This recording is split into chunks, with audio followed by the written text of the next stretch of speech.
Hey guys, and welcome to a new video. Today I want to show you my take on Captain Wraeclast. So this is basically the in-game version of Captain America, throwing your shield, and yeah, this, I mean, if you know the Marvel videos or movies, you know what I'm talking about. Okay, so let's first storytelling. Why Spectral Shield Throw? So I would assume that a lot of people don't even know that this skill exists, because personally said, I think this is at least in the top 5 of the worst skills in the entire game. Okay, so this is my, I think, 5th take on Spectral Shield Throw. I have been playing this one like last league, 2 leagues ago, 3, like every single league as far as I can remember in the past 5 leagues. I tried to make this build work because I just love the playstyle. You know, just running around, throwing your shield, it bounces, it just, for me personally, I love the playstyle of it. The biggest downside of this build is it has terrible, and if I say terrible, I mean really terrible single target DPS.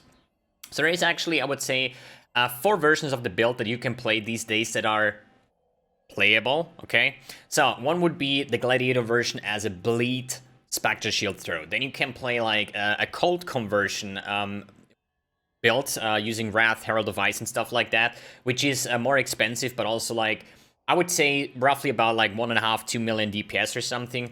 Then you can play an Impale version of the build, which I personally don't really like too much, because if you play Impale, you want to have like insane amounts of attack speed. Cyclone, for example, has like 10 attacks per second, so if you run like 7 Impale stacks or something, you can actually stack up the maximum Impale within a second or something. And if I see my Spectral Shield Throw, it takes like 2 or 3 seconds, then I actually get all the Impale stacks on the target as long as I have 100% hit chance. And then there is the exclusive, super expensive Eternity Shroud version that is going through the Fizz into Lightning, into Cold, into Fire conversion, and profiting a lot on the ally as extra chaos damage, ignoring the chaos resistance of the enemies. But this build is like super high budget. So why do I say this build is so bad in that case, right? So you have to think about, what is a good build? A good build is actually cheap or low budget basically, and is able to do all content with the option to stick even more and more currency into it and make it even better. But still, budget build does all content, right? This is basically exact opposite. It is super expensive to make a build like that, and it is still terrible. I mean, in this part here, if I swap in the Vicious Projectiles instead of Chain, I'm actually having around about 11 million Shaper DPS on that build, right? Which is insane. I was like surprised when I saw the actual numbers in Path of Building, but I would say it is just not worth it trying to make a build like that. I would say before we talk anything about the build itself, what did I take and why do I choose to go with the buffed Crown of Ice in 3.10, I think we're just gonna run like, let's run a Crystal Ore map, why not? Let's just choose it up a little bit. Just see if it's not Ellie Reflect or something.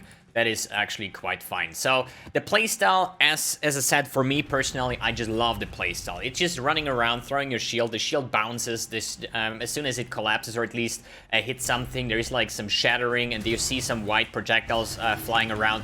And in this build, the projectiles actually do like, I think like 8 million damage or something. It is absolutely ridiculous on how far I could drag this build. And as I said, I try this build like every single league.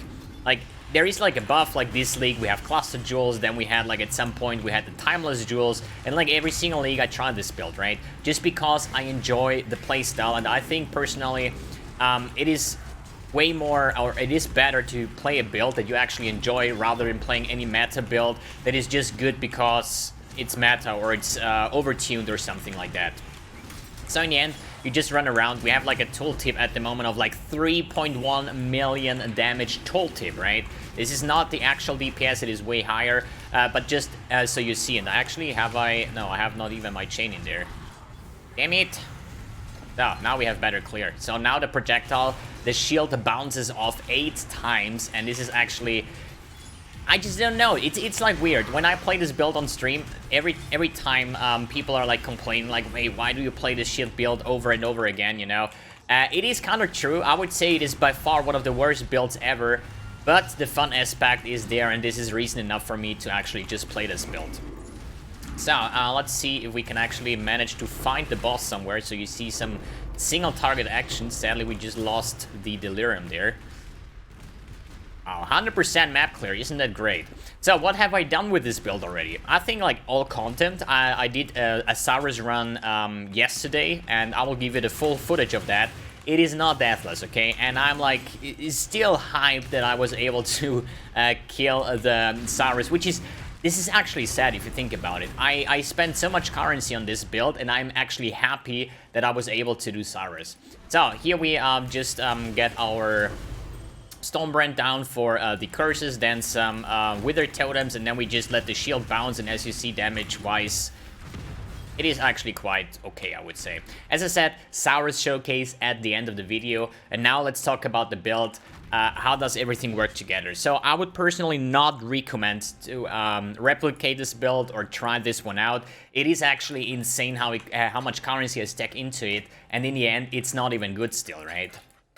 But still, there is a lot of mechanics built into this build, and this is why I want to take this opportunity and still make a full build guide out of it, because usually, you know, I play like at least like 20 or 30 different builds every single league. And not every build will get a YouTube video in the end, because I only want to bring builds that are okay till good or really insane or something like that. When I play a build that is actually garbage, I just don't want to waste my time showing you that just to say like, hey, I played this build, this was garbage, don't play it, and that's about it, see you on the next video or something, you know? I really want to only bring videos that are reliable, that you can actually replicate or even understand mechanics about the build.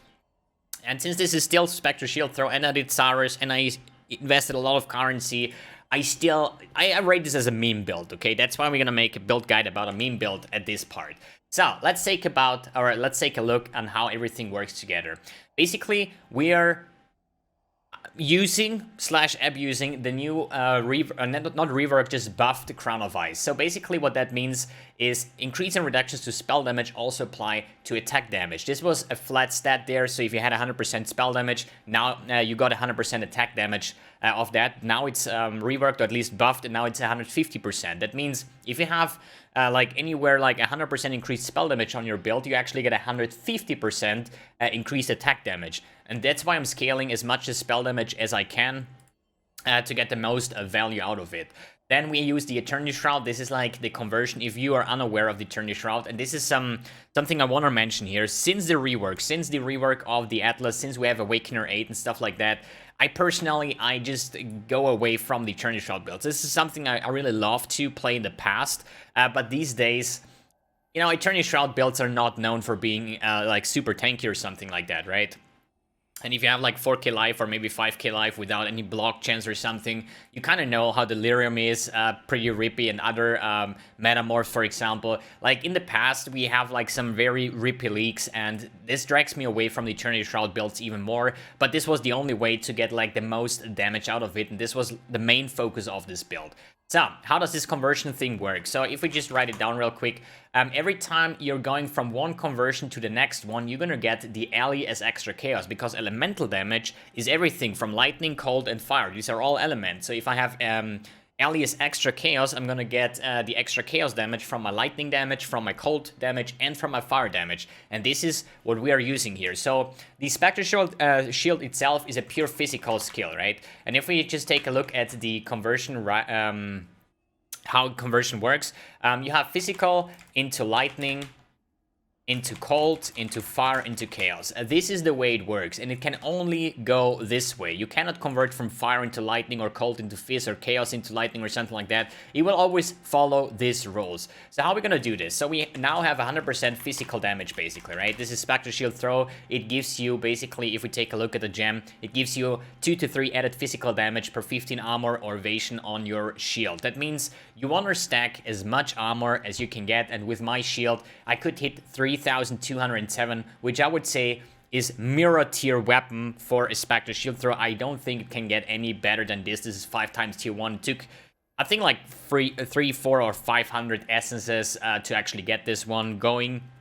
But I'm super happy with the outcome, and that shield, once I crafted, I said like, okay, it's time to make this one work once more, okay? So you have 100% physical. So how do we get to this part?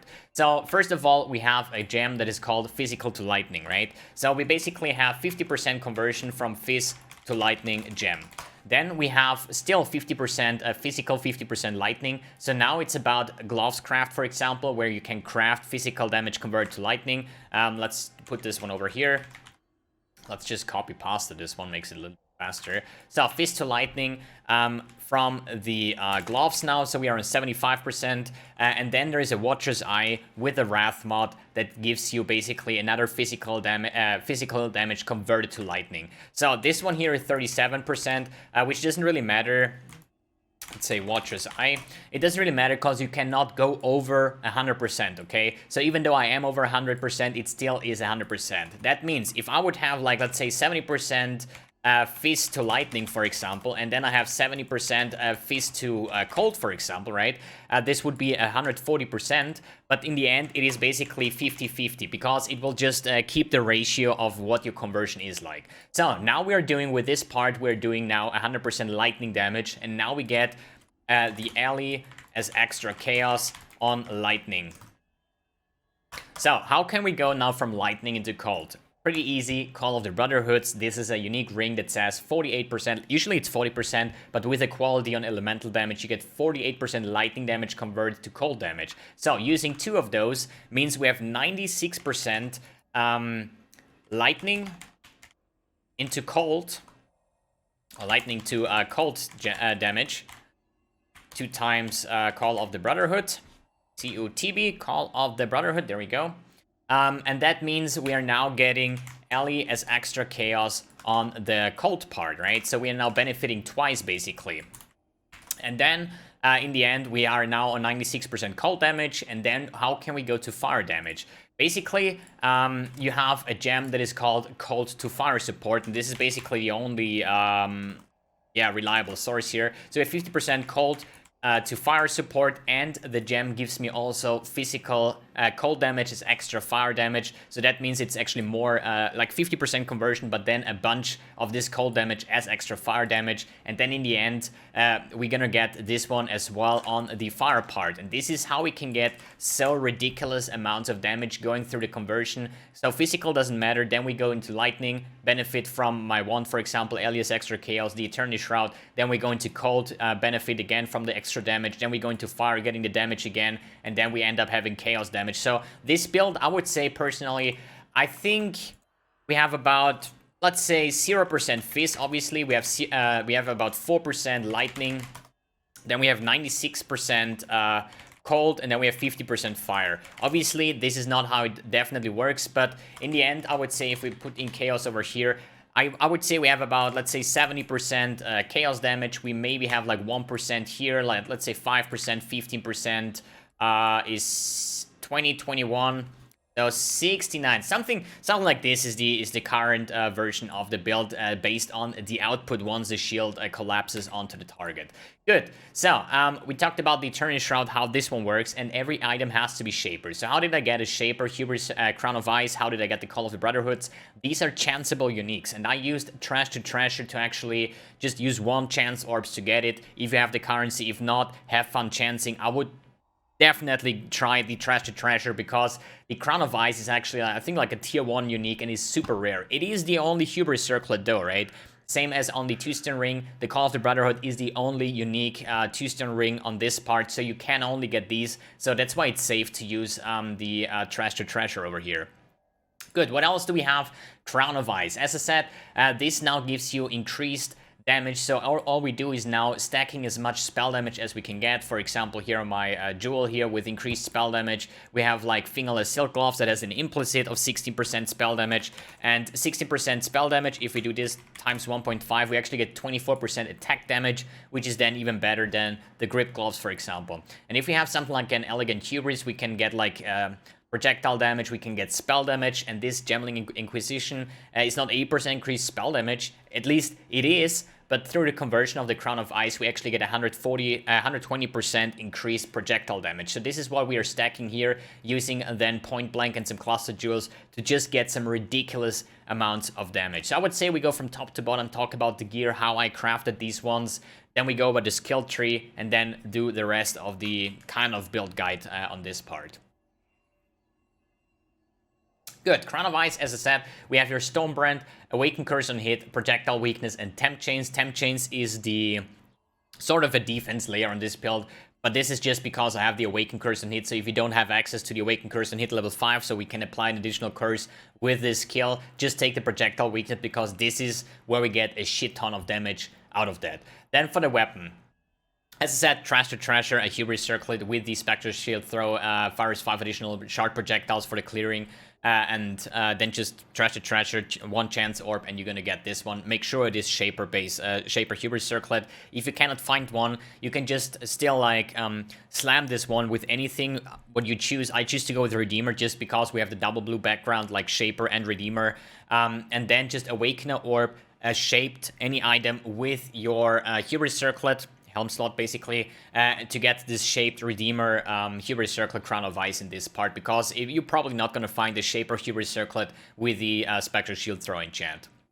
So for the wand, I went with an Opal wand just because of the spell damage. So I compared, I thought that a Void Scepter, for example, with the 40% increased elemental damage is better than this, but it seems like this only works for the conversion here with the Ellie as extra chaos. So if you have like 40% increased Ellie damage, it will not count for all these parts. So if you compare 40% increased Ellie damage versus 40% increased spell damage, the spell damage is better because of the 1:1:5 ratio from the Crown of Ice.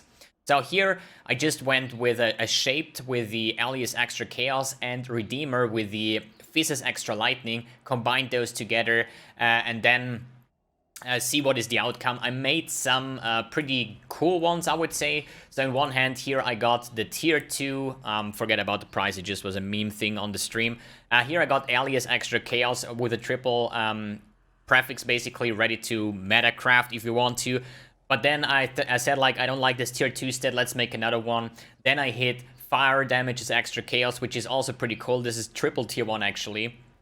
But then I throw my wands into the Path of Building, and I saw that the spell damage one will give me more, so I decided to just take the flat base over here and just spam some of the essences, which was Essence of WOE, which gives me spell damage. This is a little bit less than tier 1, but still I was just spamming those, trying to hit Fizz's Extra Lightning, trying to hit the Ally Damage's Extra Chaos, and I hit this one after, I think, like 15 essences. I was super lucky on that part, but this one gives me now, it has like 150% spell damage, so it's more than 200 something percent attack damage based on that. We get the Fizz's Extra Lightning that is then used for the conversion again into cold, into fire, blah blah blah.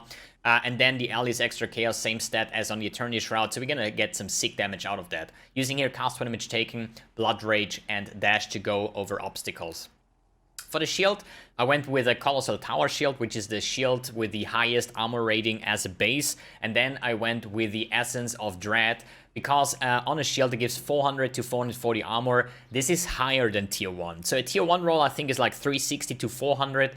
The Essence of Dread gives you 400 to 440. That means with this essence you can get higher base armor values. It is definitely hard to craft, so if you still want to make it as like kind of more budget, it's definitely recommended to spam some of the Dance Fossil, because the Dance Fossil, if I can actually find one, the Dance Fossil will give you more armor, energy shield, or evasion modifiers, no life modifiers, right? So life is a prefix, so this one gets cut out. Energy shield and evasion does not exist on this shield, it is only armor, so we're gonna very highly likely get some good armor rolls in that one, and then you just try to hit like as much armor as you can get. The version that I did was just spamming those essences, hoping for anything good, and I actually hit the triple tier 1 armor roll here with the essence and double tier 1. And then just meta crafted it, and I actually hit the Socket of Gems at 50% reduced mana reservation. So with that, it then actually enables me to run both Wrath and Hatred, basically. Usually in a normal build, you would run, for example, Hatred, then Herald of Ash, and then like Precision or War Banner or something for your accuracy. But with this shield, with this Socket of Gems at 50% reduced mana reservation, I was able to get 2 50% auras, and with the Wrath, with the conversion, I actually could get 100% lightning, Fizz into lightning, and then 96% lightning into cold, which is like some insane damage output of that. Then for the amulet, this was a Shaper Redeemer. I mixed together the Fizz's Extra Cold and Fizz's Extra Lightning, because as I said, Spectral Shield Throw is a physical skill, so everything that is physical as extra is like more damage, which is kind of insane, and this is then used for the conversion as well. And then we're gonna get even more damage out of the Alias Extra. And I actually hit mana reservation, and I hit the annual on top of that. So this amulet is just it is freaking fantastic, because in the start I was actually pathing towards here, taking charisma, so I actually have enough mana free to actually use some of my Spectral Shield throws. But with this amulet I decided to remove those points and go into more life nodes, or even build some better cluster jewels on top of that. For the rings, as I said, Call of the Brotherhood's just for the conversion. Eternity Shroud, as I explained before why we use that, we have here Spectral Shield Throw, Awakened Chain, or the Vicious Projectile for single target, then ally damage with attacks, Fist to Lightning, Awakened Ally Focus, and Cold to Fire support. So why not Fork? I'm a big fan of Fork. So the way this works, GMP will not benefit, okay? So as I said, you throw the shield, you hit something, and then it shatters basically. You have all these small projectiles here with the additional shard projectiles. The GMP will only affect the shard projectiles and not how many shields you're throwing. You will always throw only one shield. But if you use Fork and you hit the first target, it splits up into two parts. But this is like left and right on this part, right?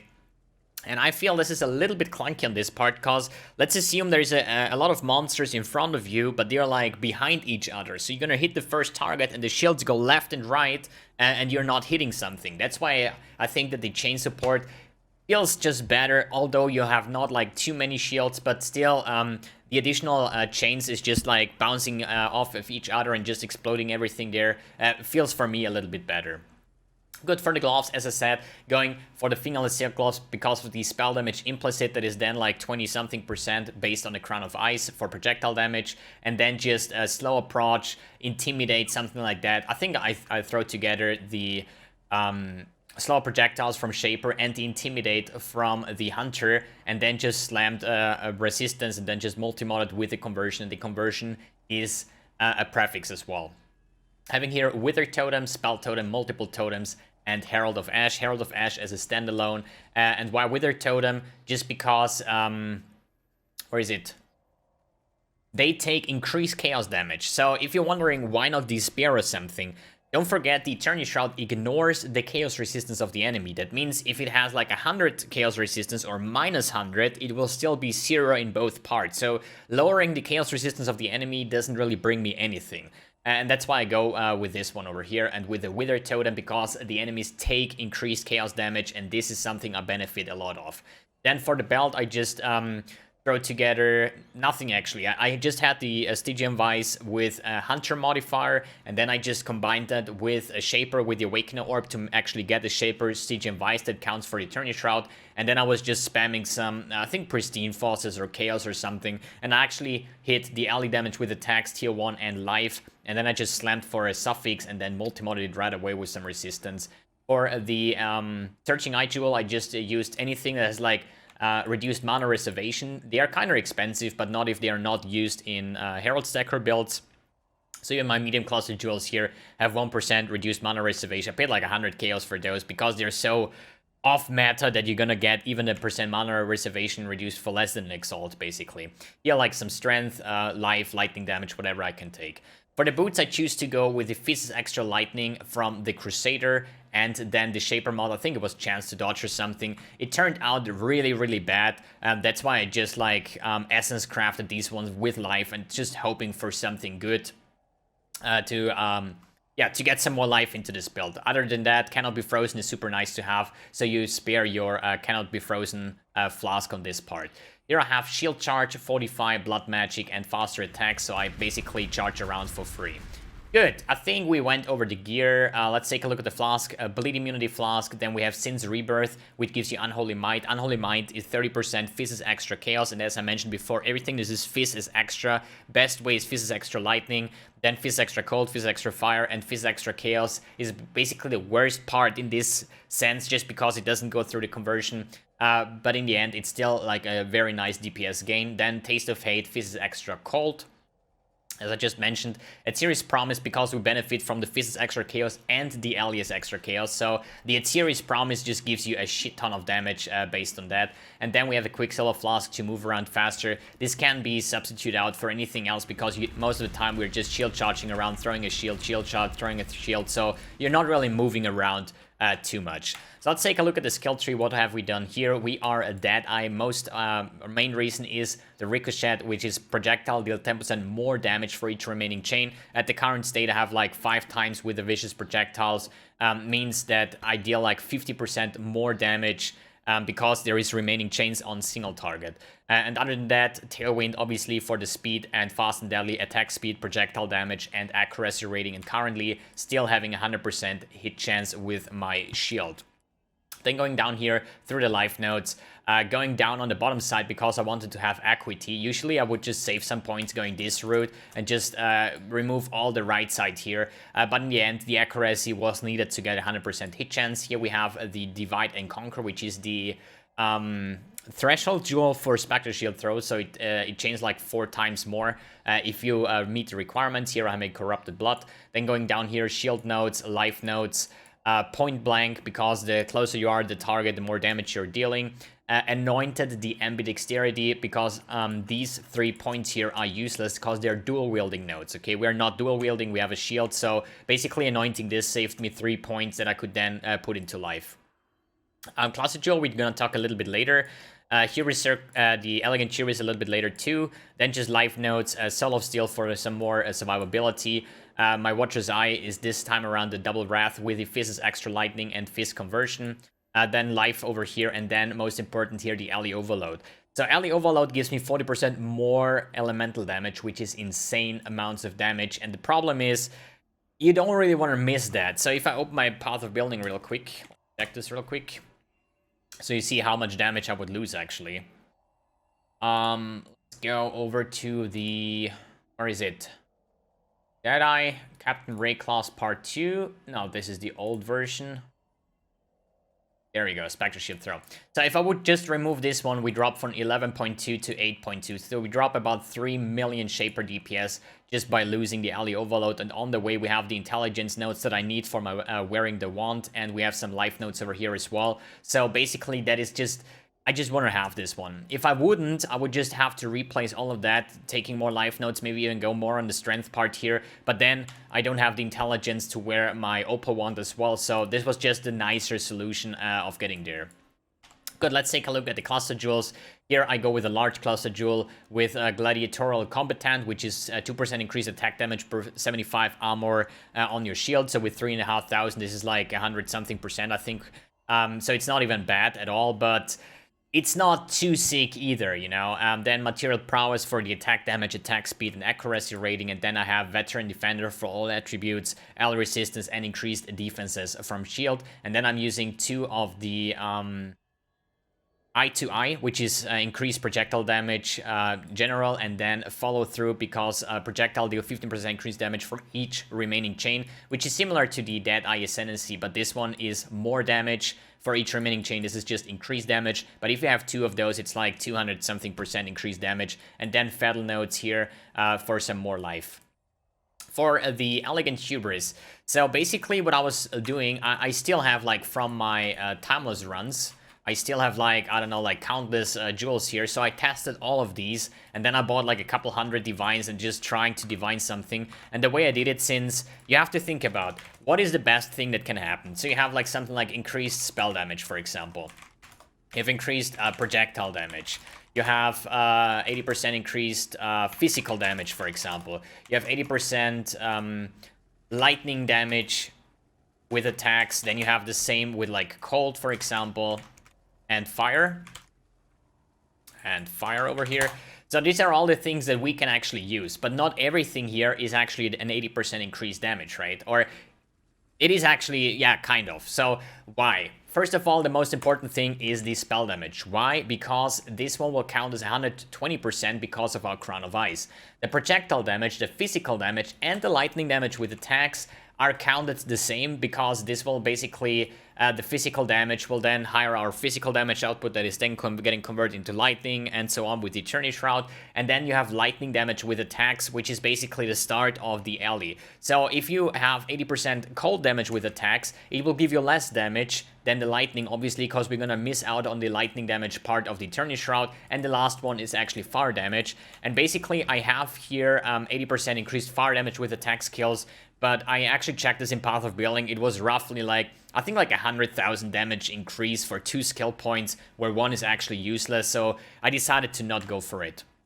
Here on the 80% projectile damage, I'm actually not even 100% sure, but I think it should be rated like that. So knowing that spell damage is my best damage output, or best damage increase, basically, I was just taking an elegant hubris, going over here and see like spell damage, and then basically just throwing that in, damage, god damn it, and just see how often it lights up, you know, then put it in the next one, copy paste here, and then just see what lights up and how often does it light up. I did got one with like 3 times spell damage, but they were so far apart, like on this part over here, so it would be so many points to actually reach that point, so I just ditched it. So the way I did it was just dividing those, throwing it in. As soon as there is 2 points lining up somewhere in the middle part that is actually reachable with like 2 points of skill points, basically, and then see what the rest is about, right? And here I have like 80% increased projectile damage. Here we have the spell damage. Here we have fist damage. Here another spell damage. Here would be fist, the fire damage as attack skills. Then we have here projectile damage here as well.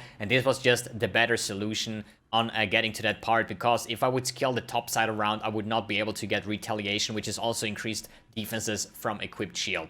So this is how I made my jewel. So let's see how much does it give me. So we said, actually we can take the template over here that I just wrote.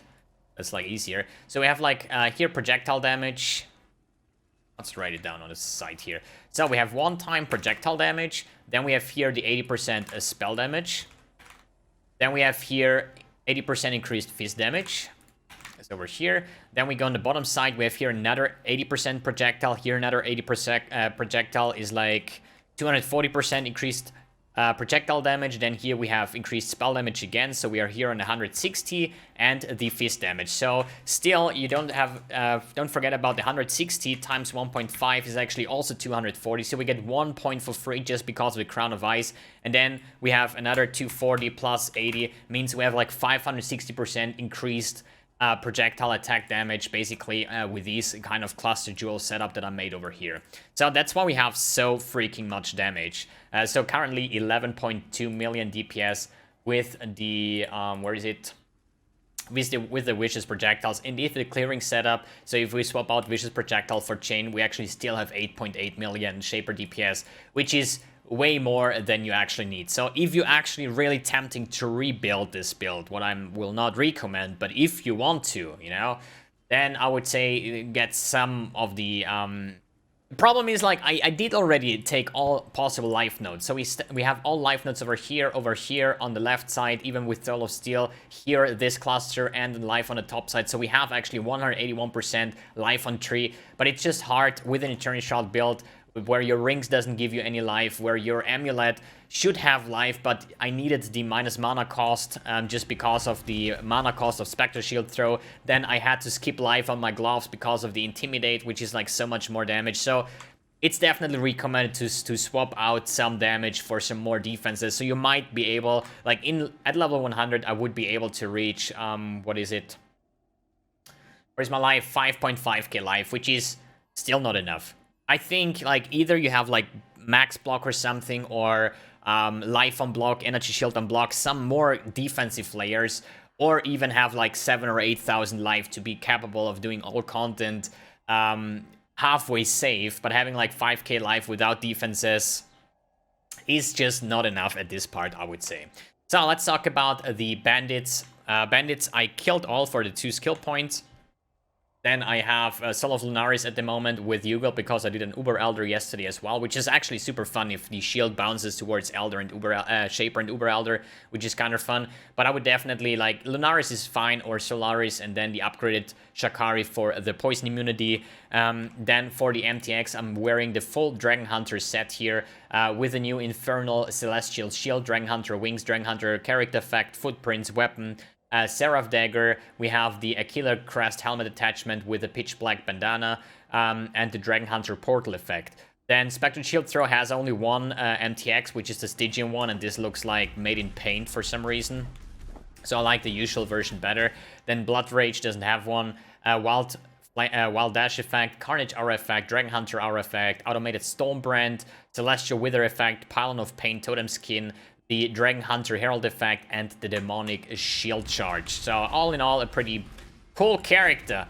It is garbage, but it is fun to play, and I don't regret. And probably next league I will do it again, and again, and again, and again. At some point, we're probably gonna reach something that is like super easy for doing all content, but this project was just about going all out on DPS, and I was surprised that I actually got 11 million Shaper DPS on a build like that, which is actually using some very, very budget gear, I would say.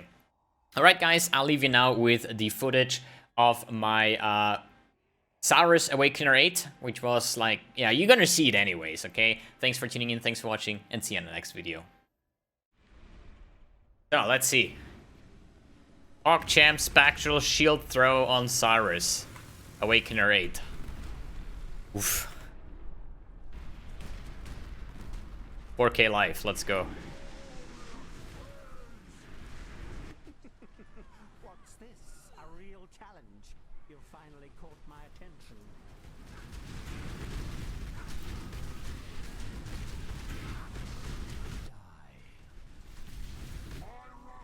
Ooh, good damage. Actually good damage. You know, just don't get hit.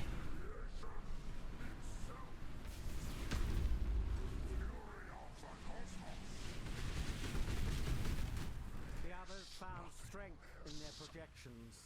They became Good damage. Popping flasks. foolish. Oh shit, I went outside.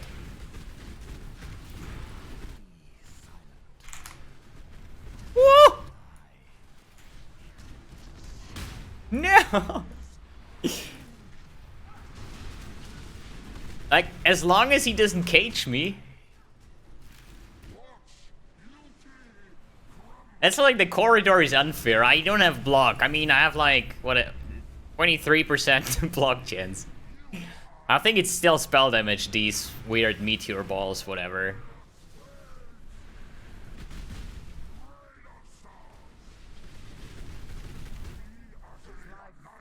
Really interesting enough to warrant all this pain.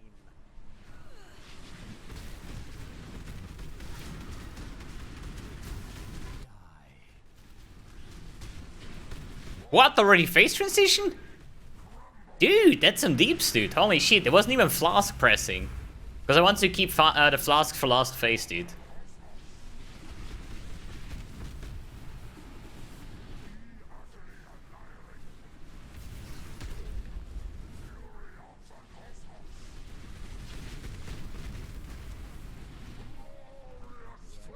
Death, my heart races. I am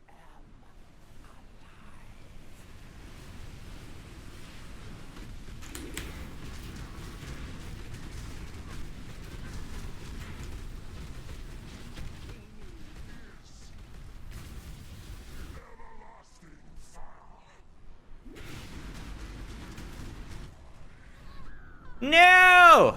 Dude! My shield charge! Reap. My shield charge didn't went off. It sucks. On the other hand, I'm questioning if I should actually shield charge with our thing. Hey, we need to go the other route here. Can we get there? Whoa.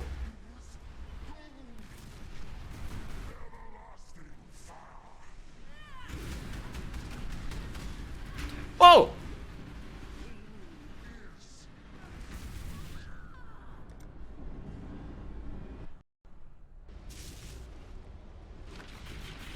I would call packet loss, you know? But no, that was just very, very bad played. I'm just scared, because every time he hits me, I'm just dead, you know? So I need to make sure that he doesn't hit me. So that's why we shield charge into the middle.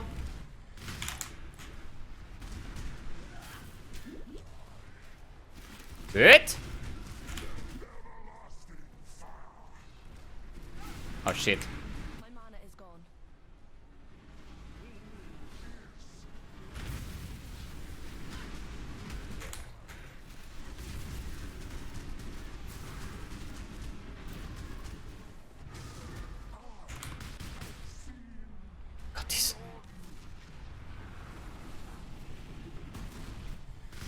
No!